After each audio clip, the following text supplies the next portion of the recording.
তোমার রেজাল্ট হয়ে গেছে, তোমার চান্স হয়নি। কেমন লাগছে? তোমার মার হাহাকারটা খেয়াল করো, তোমার সামাজিক মর্যাদাটা খেয়াল করো, কোথায় গেছে? আরে তোমরা তো খুবই স্বাভাবিক, স্বাভাবিক থাকারই তো কথা। বাবা আমার ব্যাপারে কোনো ইমোশন আছে?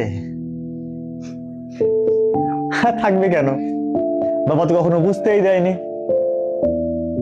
মা তো কখনো বুঝতেই দেয়নি যে তারা তাদের রক্তকে প্রতিনিয়ত পানি করে তোমার জন্য ইফোর্ট করছে, তোমার মুখের একটু হাসির দেখার জন্য, একটু খুশি দেখার জন্য রাত দিন পরিশ্রম করে যাচ্ছে, দিনের পর দিন নিজেকে যন্ত্রণা দিয়ে যাচ্ছে।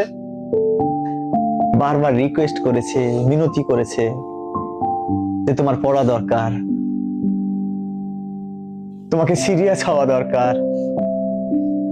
আর তুমি, তোমার সেই সিরিয়াসনেস না থাকার কারণে আজকে তোমার চান্স হয়নি। কেমন লাগছে ওই বাবার কুঁচকে যাওয়া মুখ দেখে? কেমন লাগছে ওই মার দুমড়ে মুচড়ে যাওয়া দেখে? ভালো লাগছে?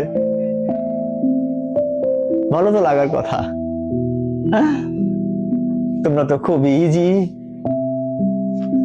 অথচ এই বাবাদের, এই মাদের যদি একদিনের একটু অনুভূতি।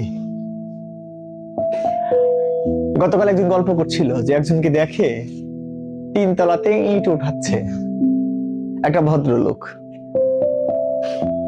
মাথার উপর একটার পর এক ইট নিচ্ছে, যতক্ষণ পর্যন্ত হাত দিয়ে শেষটা ধরা যায়, নিয়ে 3 তলাতে ও 1 ঘন্টা যাবত অপেক্ষা করছে এবং দেখছে এই লোকটা কিভাবে কাজ করে। অনেক কষ্ট করে নিয়ে একে একে এইভাবে উঠছে আবার নামছে ননস্টপ। 2 ঘন্টা পরে যখন লোকটা নামলো, তাকে জিজ্ঞাসা করছে, ও ভাই এত পরিশ্রম করছেন?